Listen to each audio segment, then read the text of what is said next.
Hello, everyone. Welcome back to another episode of Elemental Elevation. I'm here with my man, my brother, Mr. Phil. What it do, what it is, what it be. So good to have you back. We've missed a few weeks, man, Yeah, with man. I just look under the weather. under the weather, technical difficulty. Scheduling, Yeah, yeah. Kids. kids, life. We try to do these every Monday, but sometimes life just doesn't allow it. So we're gonna get right into it because we were just sitting here talking even before we hit the record button, and one of the things that over the last few weeks has really been laid on my heart is, and I just ask you this question: I can't be the only man that sees this made up racial tension that the news media is really trying to push out. And I'd like to talk about that because maybe I'm blessed. I consider myself blessed that I have a lot of different ethnic groups in my family. And so this bullshit narrative that is being pushed is offensive to me, and I'm not even a black man. So I'd like to just open up that conversation and just see where it goes, man. I mean, one of the articles that struck me this week was two high schoolers at a track meet, one black, one white. Black gentleman stabs the white gentleman, kills him. And everybody's making it about race. The black man's a violent race, right? That's what they want to say. Black man's a violent, they're violent. It's For been what? a narrative from day one. Yeah, yeah. But the mugshot of the young man that killed the white kid, there's a lot of sadness in his eyes, man. There's a lot of fear in his eyes. And as a parent, as a father, my initial reaction goes out to his family, to his parents. And it saddens me as a human that any parent would have to either lose their child or have to watch their child be locked away for however long it ends up being. And unfortunately, we get wrapped up in the race and just not in the sadness of the whole situation. One kid was lost, I feel you. don't care the color. One kid's going to lose his life to years in prison, don't care about the color. And as a society, as a father, as a parent, I mean that's a difficult thing to because we can imagine it, right? I Yeah, mean, yeah. Just to chime in, that narrative has just been pushed to describe the black man from day one. Um, the media has always done that. And people listen to the news, but they don't listen to the news. They did a while back. They did a thing on how words, certain words that they use when they're talking about the two different races, mainly in America. You mm, know, it's the issue black white. How when they describe a black individual, the words they use like thug, suspect, the criminal, say the monster, monster, stuff like that, versus when it's a white individual, you know, alleged they used or innocent or just the opposite of yeah, of the male. But we all know that the media outlets are pretty much ran by, I think it's what, five families four or or something, like five four or five, families. Yeah, so they all get their talking points from the same same, so people. exactly. So it's my perspective of it is, like they say, the saying goes, if you don't know your history, you're bound to repeat it. And with them continue to regurgitate the same narrative, generation after generation after generation after generation, that's what it's good. That's what people are gonna see when they see black people in general. Yeah, Because I always say, if you want to talk about race, well, we're not trying to get into the racism. thing because But just to say that, I'd say this from a while back that I feel racism is taught and it starts in the home because the parents are the first teachers. Before I moved to New Jersey, I lived in an area where the Ku Klux Klan would march in the parades, holiday parades, which was wild as a kid, a young kid, to see that. And then you see these toddlers joining in with all the propaganda and the the the chants and everything. I'm like, that's wild. As a little kid, seeing other little kids your age or younger spouting that. Yeah. So that's why I say racism is taught in the home. It's the first place where it starts. But yeah, the media, they're gonna continue that to help keep the divide. And as long as they push that, as long as they like we talked the other week about how I saw this thing on TikTok where this gentleman was speaking. It wasn't the actual gentleman; it was his voice speaking, and he was saying that I'm explaining racism to you. Rich white people telling poor white people and poor black people against each other. The rich white people telling the poor white people that hey, them people is this, that, and third. They're trying to override you, overtake you, blah blah blah. We need to band up together. While at the same time, the rich white people don't give a shit about the poor white people. Mm-hmm. They just want them on their side to go against us and keep the racial divide going. But the way I see it is, cut me, I bleed. Cut you, you bleed. Yeah. You got two arms, I got two arms, two legs, You think if you're an organ donor, same body. You know what I'm saying? if you're an organ donor and you die, they're gonna put your organs wherever they're needed. It's not gonna matter what color the skin is. Exactly. And I've always wondered if you've got someone who's anti-white or anti-black or whatever it might be, are they going to turn down a life-saving organ because it came? No, No, no. So at the end of the day, unless you're willing to say I don't want that organ, then you're just a hypocritical person yeah, because that's you're just evilness. yeah, you're just You'd rather watch the individual you die than exactly. take that organ. I don't But the only difference is like everybody said, the only difference is the skin color. mm-hmm. Until it gets to the point where you have those people that push, teach, preach that hatred.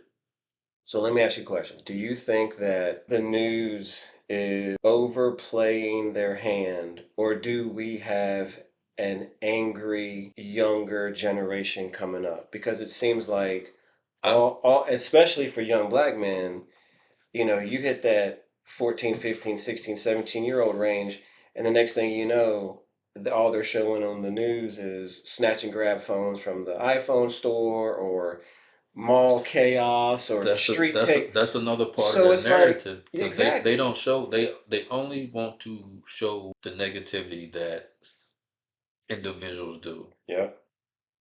of black race. That's one reason why I really don't too much deal with social media because people show stuff on social media and then you have these keyboard warriors spouting all this BS. Oh, that's typical of that. Well, we know it, dude. It's a I don't even know you, and I just want to. I be wanting to lash. I be like, what? Don't even yeah. feed into it. That's That's their ignorance. Because he, that's what the narrative has been pushed that's it. since day one. You can get a lot of good information online. You can also find a lot of ignorant people online. Oh yeah, I mean, And because they hide behind the keyboard, they don't care, if their ignorance shines through.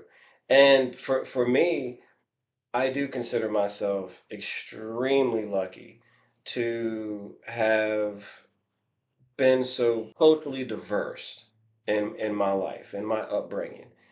And it's allowed me to see people as people, not as statistics or, what somebody else wants me to believe.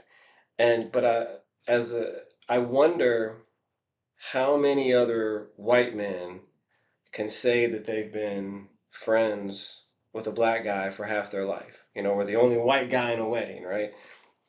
So unless you truly know a race of people, then how easy is it to fall in to that mind controlled narrative?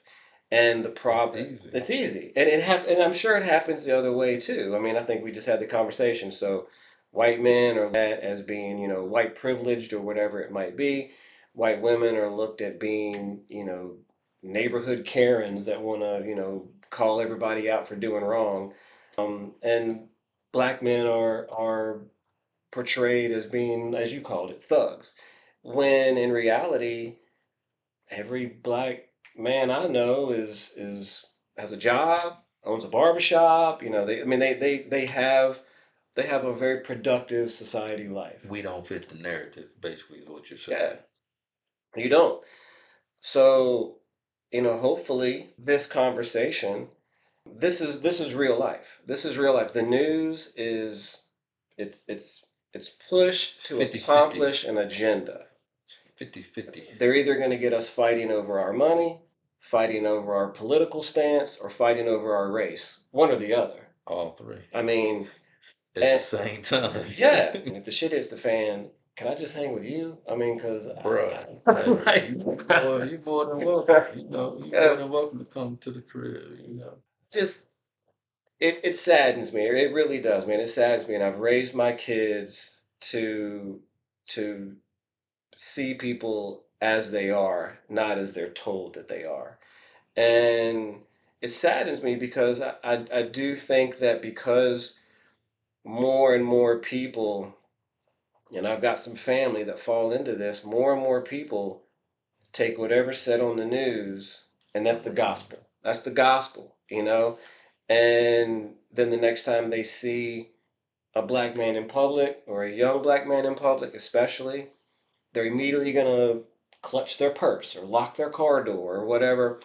And in reality, the stories of just so young black man had like a 4.0 GPA, scored a perfect score on the SAT, but was having trouble getting into college. Why is that not front page news? Because it's a Because it's a those fit their positive story. narrative. Yeah, it's a positive But the story. reason why I'm smiling so much, because when you said locking their doors, I just thinking about how many times I be at work, and I'm at work. I have on a shirt that says my store's name, my name, my position, and I'm walking in, passing cars, and you can hear people locking their doors. I'm like, wow. Yeah, What I'm gonna do, rob you while I'm at work? Like, get real, yeah. yeah. And I just started laughing because it's funny. I'm at work and you locking your doors because I'm walking by your car. Come on, be real. But I don't like to dwell on the race topic because I mean I am married to a Caucasian female. I have biracial kids as well as black kids by black women. It brings up, I mean, it get a little emotional and not like it just brings up childhood things that, or things that I and so many other African American men, black males, struggle with every day that we walk out our door. So try not to dwell on it too much. That's why I try to see everybody as individuals, as human beings, until it's to that point of race. So this younger generation, and I'm just gonna say all across the board, all across the board. They're seeing the bullshit and they're not taking it. They're pushing back against the bullshit that they're seeing. I feel that they even seeing the bullshit that's in their homes. So now you got a bunch of chaos in the homes because you might have, now this is just my opinion. You have the white families where you have the kids that are growing up around multiracial groups and they're seeing the bullshit, the fake narrative, the propaganda that is used to look at these other groups negatively and they're questioning it. And the parents are not liking it because the parents want them to fall in line with what they're saying and it's causing a chaos. I feel it in some of the black homes. You have the older generation that wants to still have that mind frame of just fall in line, don't rock the boat. But then you have these new ones like, no, that ain't right. We we're not our ancestors. We're not gonna let you do this. We're not gonna let you do that. So I feel that this new generation, they come on, they saying, fuck. But is the aggressiveness and the violence, is that gonna progress the black community, or is that just gonna add to the black population in the prison? Because because I'm because we not see looking it at all the this as time. black. I'm looking They at get the on whole social the media board. flashing guns, and it's like, what are we doing? Like why are we doing this? Like what are we trying to accomplish? You said you have them on social media flashing guns. What about these school shooters and they go into these homes and find these arsenals of weapons that they have easy access to? Yeah. That's, I mean, that's why I say you can't shed the negative spotlight on one race without not shedding it on the other race. 100%. Yes, you have black on black crime. There's white on white crime. There's Hispanic, Mexican gangs fighting against each other. Black gangs fight against each other. White gangs fight against Asian. Everybody has crime within their community, race, culture. The poisoning of the mind starts in the home. So the healing of the mind has to Needs to start start in at the the home home. as well. So how do we, I mean, You educate, which is one thing that they're trying to do now. Erase history. They're trying to water down everything. And if they're trying to write the history in their narrative, everybody's going to be misinformed, and everybody's going to continue to believe what they've been taught. The same rhetoric regurgitated over and over. So that's what you have to educate. You have to open people's mind. And you said earlier, you can't be the only man that bullshit. see through the bullshit that they're only social media that I really go on if I'm on social media is TikTok. And I'm so surprised at the number of white of Caucasian males that are speaking out against, because they really trying to put us back in Jim Crow by them wanting to remove things from history of people of accomplishment that are non-Caucasian, and they're trying to move us back to Jim Crow era. And people are not standing up for that. I've seen just in the last 2 days, I think I've seen about 15 videos of older, not only younger, but older Caucasian males speaking out about this ain't right, this is wrong. Good. I mean, And that's why I say you have to educate, and people beginning to wake up and see that we are the same people. we are the same people, but we definitely have a generation coming up that is angry. They are confused. They, I feel like a lot of the happiness has gone out of society. I'm even noticing now. I used to walk in and out of stores, and when you pass by people, they would look at you, you would nod and say hey and keep on. Nobody's even looking at anyone anymore. Everybody's walking around with their head down. Or in their phone. Well, and I think even just that simple passing by greeting of people is enough to keep humanity optimistic. I mean, if you can walk by someone, you can say, "How you doing today?" There's some positivity in that, and it's sad to look back at the '80s and the '90s and feel like kids today don't really have a childhood anymore. It's, from the time They that don't. it feels like once they get 4, 5, 6, 7 years old, they're already stressed about stuff. They're already worried about stuff. They're already, Well, they're exposed social to. media has got me wanting to get, do my hair or my nails or dress a certain way. You can't have your own identity anymore. And so this generation that's coming up it's scary because there's a lot of anger in this generation, but it's also sad because you realize that this generation has missed the joys of being a kid. you know, running around with no worries in the world. And now you've got, kids, more kids are depressed nowadays, more kids are angry nowadays, more kids are lashing out in certain ways. And I saw a video, and I think he was maybe 9 or 10 years old, got arrested for trying to steal something. And while he was in the office of the store waiting for the police to get there, they just had like the security guard. He set up his camera and was TikTok living or something, and he was cussing and flipping out. And I got 700 people watching. We're more concerned now about Like, who's watching our behavior than our actual behavior.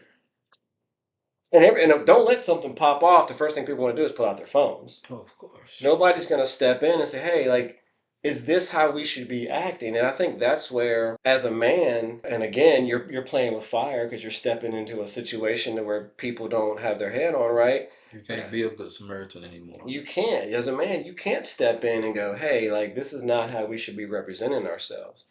So, one of the things that I'm noticing is a lot of father groups popping up, and we will have them on the show at some point in time as soon as we can coordinate all this. But um, I got my man out in Oklahoma. He's got a group called Father's Haven. I just read an article about another group in Atlanta. I reached out to y'all. I'm going to be down in Atlanta next week. Let me know. Called Library Dads. And so I think these are some of the groups that we've got to promote them. We've got to make them more known. We've got to help them branch out because these are the outlets that are going to help the generation that's coming up learn to be men, strong men, and not fall into this narrative. It's just like, social media might tell your daughter how to wear her hair or what shoes she has to wear. It's also telling young men how to be a man, but it's feeding them down, the path of the devil. It's to be feeding them down the wrong road. And it's just like we're in just such of this societal garbage bin, this plethora of lies over years and years and years is really something that men have to start doing. We have to start speaking up on this stuff. Yeah, I agree. But my question is to you, how would you get that ball rolling with everything that the world spits at us? How could you get that ball rolling? I don't know, man. I mean, you and I both worked in mental health for a long time, and we saw a lot of kids that had some issues. And it seemed like as soon as one aged out, there were five more ready to come in. So we're already behind the eight ball. I mean, you help one, you got five more behind him, or you help those five, you got 500. So there's always going to be this open door of the younger folk that need some guidance. I think that I said this a long time ago. Social media was going to be the downfall of society, and it is. It's we've got a generation of kids that are more concerned about how many likes they have than if they even like themselves. And I find it difficult to believe that all of these young kids that are running around, flaunting whatever they're flaunting on social media, I find it hard to believe that you're truly happy. I mean, do they even know what happiness is, or are they just surviving in life right now? I know a lot of us feel like we're surviving in life, but I still like to feel like I can acknowledge, when I'm happy. Yeah, happiness. I mean, look, so at the end of the day, we can both agree that we want to be able to provide for our family. We want our families to be safe. We want our kids to be able to go to school, and we want them to learn factual, life helping information. Some of the stuff they teach in school is complete and utter garbage. It makes no difference in your life after you graduate. Let's teach our kids how to balance a budget. You know how to save money, how to. I mean, why can't we go back to when we had shop and auto repair classes in school? I mean, these are things that will benefit you long after you graduate. I took algebra. I barely even have to add anymore because I've got a calculator on my phone. So Or you can just ask Google. exactly. So some of this stuff that we're teaching our kids, it's irrelevant. It's long been irrelevant. But life lessons, life skills, these are the things that we need to get back to teaching our kids. And I think that the one of the biggest issues we have is there's no more face-to-face contact. You know, everything's over our phones. So actually having a conversation with someone face to face is a foreign language to a lot of people. But when you have that face to face time, you're able to really get to know someone. This might be off topic or off subject or whatever, but I was when you saying having face to face. I was watching something. I watch a lot of late night stuff, so when I fall asleep. But anyway, one of the characters said something to another character about write a letter, and he's like, "Whoa, wait a minute, people still write letters." Yeah, exactly. Exactly. I bet if you gave my kids an envelope right now and said, mail this letter, they wouldn't know where to put their address, the address it's going to. They wouldn't know where they wouldn't know how to mail an envelope. And so, these are going to be the kids that are going to be taking care of us in 20 years. So it's terrifying. It really is. And I worry because so if we've got and I'm just going to call it, if we've got a generation coming up that is angry, frustrated, doesn't know how to express those emotions in a healthy way, where are they going to lead the generation after them? So right now, we are teaching our kids old school ways, how to communicate, conflict resolution, problem solving, teaching them in a positive way how to handle these conflicts. If the generation coming up, if they don't have the bridge that we've given our kids from the old school ways to the new school ways, where are we going then? That's what's terrifying to me is are we going to have an angry and I'm gonna say uneducated I, just because of some of the education that we're getting is false and doesn't make any sense. We're going to have an angry and uneducated generation coming up that's going to try to teach another generation. I feel that's one of the issues that it is the older the older generation want to take the time out to educate them and show them how to channel their anger without physicality.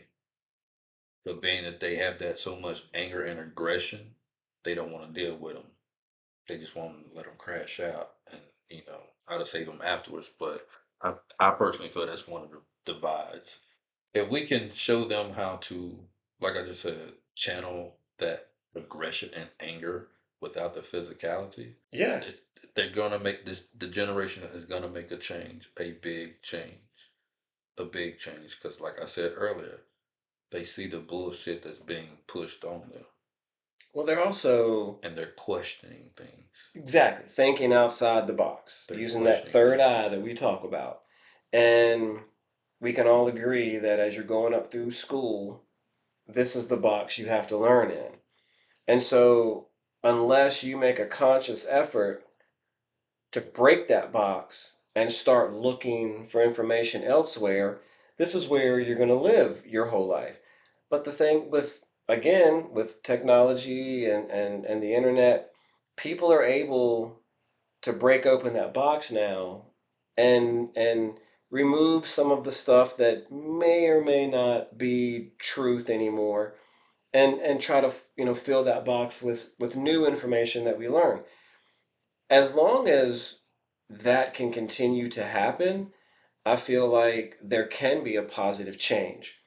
But do we have a generation that is willing to put in that work, or are they that generation that has always been handed the participation ribbon, and so therefore, are they gonna put in the work? I have a nephew. How old is your nephew? I got a couple. I mean, I Um, think it'd be a great idea to have a couple of them on, man, to talk about kind of what's going on in that generation. Is it truly as bad as the news is portraying it? Do we have a generational crisis brewing on our hands? And I'll let that be up to you, but I mean, I'm always open to open this I'll thing up say with it's gonna people. be this freshman to senior high school era is gonna be the ones that really make the change. I say this generation now is the one's gonna be kicking the doors open and questioning everything. And then that next generation behind them are gonna be the ones that make the biggest change because I'm taking in everything. There's a lot. I come across a lot of very intelligent youth from the age range of, I say, 10 to 15. That's the group I think is really going to make the biggest impact, the biggest difference. And I say that because they're taking in everything, they're seeing everything. Some of them have the opportunity to be around older people who feed them knowledge instead of record bullshit. And they, and when with the use of the technology that they have these days, which is only going to be enhanced as years go along, they're really going to be the ones that make the biggest change. Yeah, That's my opinion. I just If that made sense, because I was it probably rambling. no, I mean it does make sense, and it goes back to being a father. I don't care what color you are. If a child, a young man, and just a young individual, male or female, black or white, does not care. If they are killed, if they are injured, if they are going to spend their life locked up for something that they did, as a parent, as a father, my heart really breaks for not only the child, the young individual, but the family, because I can empathize and I can sympathize with that pain that that parent has to be going through. And it I find it difficult. Let's just say worst case scenario. It's a single mom, the dad's in prison, the kid does something. I would like to at least believe on a fatherly level that even if a father is sitting in prison and his child does something foul or his child passes away, that father is going to feel that pain. He's going to feel that void. He's going to feel that regret that we talked about, that responsibility of, I would like to think that father would not be celebrating that his child is now going to be joining him in prison. I find that hard to believe that from a fatherly mentality. I can't comprehend that. Maybe there's some out there that are, but I feel like the vast majority of fathers, if you're sitting in prison, you already know the mistakes you made, and the last thing you want is for your kids to make them. So if one day your kid pops up beside you in prison, you are probably going to feel like, damn, I really messed this thing up. But until we get into a place where men can recognize the sadness and the hurt that other men are having because of the actions of these kids, I'm not sure we're going to make a lot of progress because we've already discussed men aren't going to talk about their feelings. Men are definitely not going to talk about their feelings with the other race. We can already agree to that. So having, having any man on either side of the race aisle feel sadness or compassion or empathy for something that might happen to a child, I don't know how we get that going. I don't. If they're gonna feel it in their own home, but they're not gonna express it on YouTube because they're not blessed to have someone like you to have this channel with. So, I mean, I just I don't know, man. It saddens me. It really does. I I mean, hope that we can make a difference by just having this conversation. when it, I mean, me personally, when it comes to kids, I don't, I don't do the race. I don't see the race. A child's a child. A child is innocent. I really feel children are products of the environment. What they're taught and what they're exposed to help shapes them a lot. So, like I say, I preach education a lot. Educate, educate, educate, educate. We need to make it a point to bring to light some of these more positive stories as well. You know, there are way more positive stories about race relations than there are negative stories. But the problem is the negative stories get all the attention because they're the headline grabbers. So, you know, again, if people aren't doing their research, if they're not looking elsewhere, if they're not mingling with their neighbors, they're not going to see those positive stories, and then they're going to already have their mind made up once they come in contact with somebody. I did want to say something, but I'm trying to see how I'm gonna word it. Last night I was early this morning. It's like 4 in the morning. Sitting outside in the car, vibing, and I'm listening to Outkast, "Love Below," the Vibration song, Good stuff. and I'm listening to the words. I'm letting the beat take over. I'm floating through the universe, and I'm listening to the words. I'm like, wait a minute, am I hearing what I think I'm hearing? Because yes, I've listened to the song multiple times, but I didn't listen to it. What my man say in that movie? No, it Are was in you a movie. hearing me? Yeah, But you ain't white man listening can't to jump. Yeah, me. there's a difference between listening and That's hearing. right. That's right. And so I went back and looked at the lyrics and the ad libs. It's different men because it really threw me for a loop to what Andre was saying, and it's this is back in the when the speaker box come out. Oh man, it was the 90s, Yeah, which was he wild to believe was 30 years ago. That's wild, man. um even at that time they were speaking because I think they like I said it was different for men. I know one of them was JFK. There were some people back in the day that were spitting some real advanced knowledge, and people thought they were crazy. And come Yeah, to find out 30 years later, they weren't crazy. They were just prophesizing what was coming to be. before their time. Mm-hmm. Yep. Before their time. Okay, they don't have it like they had when I looked it up when I listened looking at it last night. But in the parentheses, the ad libs, it was talking about mankind um needs to start war before war stops it or something to that. But it all tied in. I'm like, yo, even then Yeah. they saw the destruction that man is causing to to each other, to the earth, to society in general. Take the time out to sit and be with yourself. Get in tune with your mental. Get in tune with your vibration, your earthly vibration, your natural vibration, your universal vibration. We have to, as men, I feel, learn how to be open about our mental state. And I will speak from firsthand experience. Stop keeping it bottled in.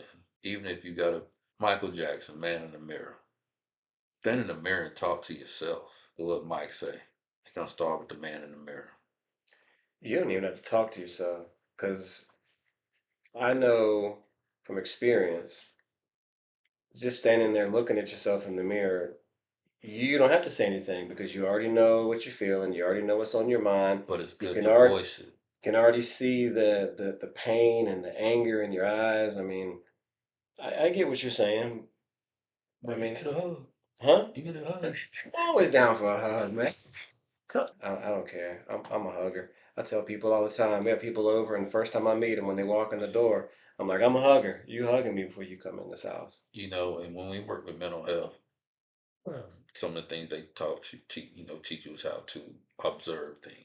And be at work, people will be like, "Excuse me, do me a favor." They're like, "What?" I'll be like, "Could you smile for me?" And then start smiling. They be like, "Thank you, I appreciate." Oh, Yeah, you make the littlest things, yo. The littlest things. Humanity, humanity. humanity. Like you're saying, it's those little things to bring a little humanity back into people's day. And like you said, when they smile, it's probably because humanity has passed them by for weeks and months at a time, and then here this random guy shows that there's a little bit of kind humanity left in this world. And it doesn't take much. It really does not take much at all. And as maybe that's a sad thing because we've set the bar so low that the most basic human interaction is now uplifting to people. But you're It's right. foreign. Yeah, yeah. So, eh, but can people go out of their way to show that humanity if we've already decided that they're either on their phone or they're walking with their head down? Look up. Or you were talking about letting your vibration and your energy come in. I don't think people realize how healing the sun is. And I'll be walking into the Oh yeah. grocery store and I'll walk through the parking lot with my head up, just letting the sun, look at the The clouds. sun energizes the body. Yeah, I mean, I remember as a kid, you used to sit and look at the clouds and the sun, and and now nobody looks up anymore. And walk in the grass barefoot, get that grounding Yeah. going on. I It's used to do that at one point in time until I started stepping in dog shit. So. I walk in the grass in the front yard all the time, man. One of the most healing things, and I just planted it as my garden. Being able to go out to the garden, have the bees around you, listening to the birds, that your hand in the, like, there's just something about being in that environment that just naturally calms you down. Your body receives Cause those frequencies. you're you're in nature. Yep. You You're dealing one with your with you're one with the with earth. the earth. You Mm, Mother Nature. You that's right. she's nurturing you while you're playing in the soil. That's right. Um. Uh. I saw your garden when I walked up. I had a visual flashback to when I left the house and looked at Rick's garden. But yeah, I mean, there's really not much else to say on this topic. As a man, and speaking to any other man that watches this, it's time for us to step up. It's time for us to not only um, bring back the masculinity in society.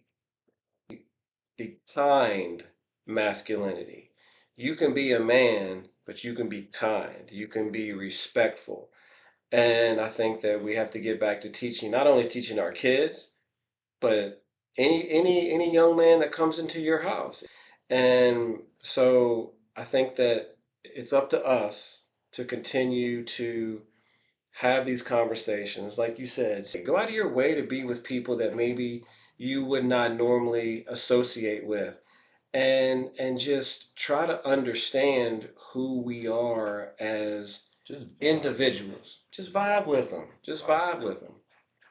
So and as far as these groups that we are coming across, we are reaching out to them. Which, if you know of any groups or positive role models that we can bring on the show to try to help continue, pushing forward this strong fatherly narrative that we're trying to get across. not only father because Yeah, you're right. all men, You're right. all men, You're right. all men. So, but moving forward, hopefully we'll have some of these folks on the channel, and the only way we're gonna grow is to network, right? You network and you grow, and you network and you grow. Communication. Communication, and all of that will turn into community. And then once we get to that community level, then that's when I think a lot of these positive changes will happen. There'll be we need to get more outlets for some of these younger folk to deal with some of this anger and confusion and stuff that they have going on. So, but you got anything else to add? Nah, It's been a minute, so we missed everyone. Missed hanging out with you, man. Glad you're feeling better, and Lord willing, we'll see everybody next week. deuce.